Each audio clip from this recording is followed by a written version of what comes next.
Good evening, YouTube, and welcome back to Paisano's Music and Vinyl Talk. I am your host, Paisano. If you're new to the channel, welcome. We talk about rock and roll here. Always have, always will. And this is what's known as the Rock and Roll Dungeon, where it all happens. And, if you've been watching for some time and not yet subscribed, please do. Just do it. Subscribe. I love subscriptions. I love comments. Keep them coming. So it gives me the motivation to keep delivering quality product to you people. Tonight we're going to talk about the Kinks. In their 1981 album, actually was recorded from between May 1979 and June 1981. At Kinks Studios in London. Released in the United States in August of '81, but not until January of 1982 in Europe. It was delayed because Ray Davies wanted to produce a full-length video for the album, but financing fell through, it says here on our friend Wikipedia. It's called Give the People What They Want. And it was a long line of kind of comeback albums for the group. They kind of, after the 60s, which they got their reputation as, you know, the very early on, they got their reputation as the harder sounding British invasion groups like the Rolling Stones, the Beatles, Jerry and the Pacemakers, the Animals. The Kinks had the heavier guitar sounds, the louder drums, and as the 60s went on, they started to get a little, comments on, society, British society, American society. Started to get a little, started to comment a little on that stuff. And at the end of the 60s, they released Arthur, which was a big album for them. And in the early 70s, they kind of had a down period. Although I always liked the album Muswell Hillbillies. I always liked that one. But they kind of had a down time, and they had a comeback in the mid-70s with a series of albums. Misfits, I know, was one. Low Budget. Sleepwalker. So they were kind of cranking them out one a year. So Sleepwalker was 77. Misfits was 78. Low Budget 79. Then they had a live album, One for the Road, in 80. And then this one that we're talking about now, Give the People What They Want. And I think this is the best one out of all those that I just named. Got some great songs on it. I always liked the Davies brothers, Ray Davies, the lead singer, and Dave Davies, the guitarist. You never hear Dave Davies mentioned with the great guitar players, but he was fantastic. Fantastic rock and roll guitar player. The whole band was unique. I mean, as soon as you hear the Kinks, you know it can't be anybody else but the Kinks. Nobody else sounds like them. Ray Davies had one of the most distinct voices in rock and roll. You instantly knew it was him.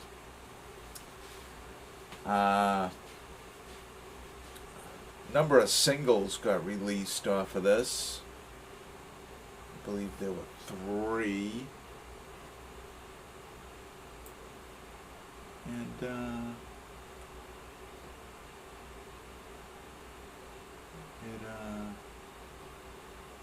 did pretty well in the charts.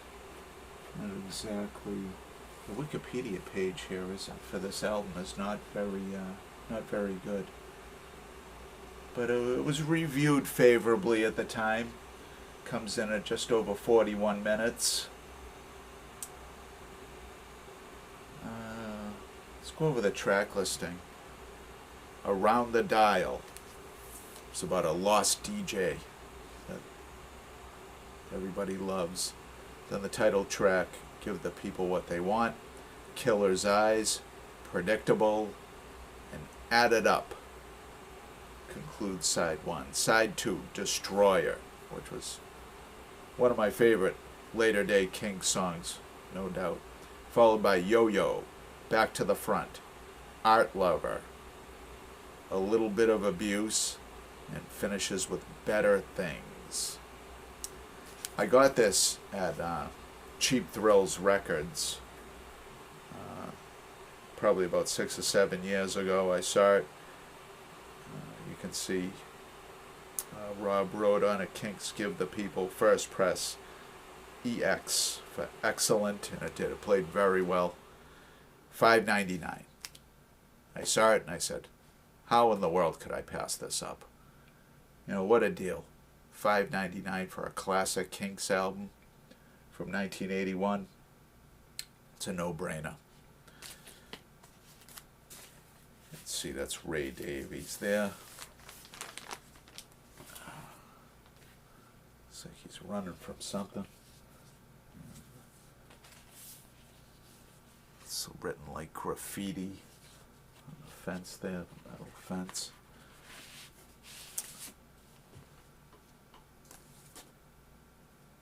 Some snapshots of the band made to look like a roll of film on both sides. It's produced by Ray Davies. He was not a bad producer. Not bad at all. He had the returning original drummer Mick Avery still doing the drumming duties on here. They had a Jim Rodford on bass and Ian Gibbons on keyboards. Not really familiar with them, but and then you have the Davies brothers doing their thing. Yep, and the next year they had a big album. It was either the next year or the year after. Big album. Very, was it State of Confusion? State of Confusion was a good one, too. Yeah, it was State of Confusion. That had Come Dancing on it. And that was a big hit for them. Come Dancing. It was very nostalgic of a time when the Davies brothers were kids and their older sister would be asked to go dancing. Very nostalgic, but that was a big album for these guys. State of Confusion came out in '83, then it was followed by Word of Mouth. There are a couple of good songs on it too. Yeah, I don't own that much Kinks. You know, this is the only one on vinyl I have. I have some compilations and some BBC stuff on CD that we'll be talking about at a later time. So, until Monday night, when Genevieve will stick her hand in the Pittsburgh Pirates hat and draw yet another album for review. Join us then on Monday night, the 10th of June. It's already the 10th of June. Where is the time going, people? Actually, it's the 9th of June. It's the 7th today. And the album she draws on the 9th, I will review on the 14th. All right. Actually, it won't be till the morning of the 15th. Because we got some things going on around here that day. All right. Until Monday night, YouTube. Thank you, and good night.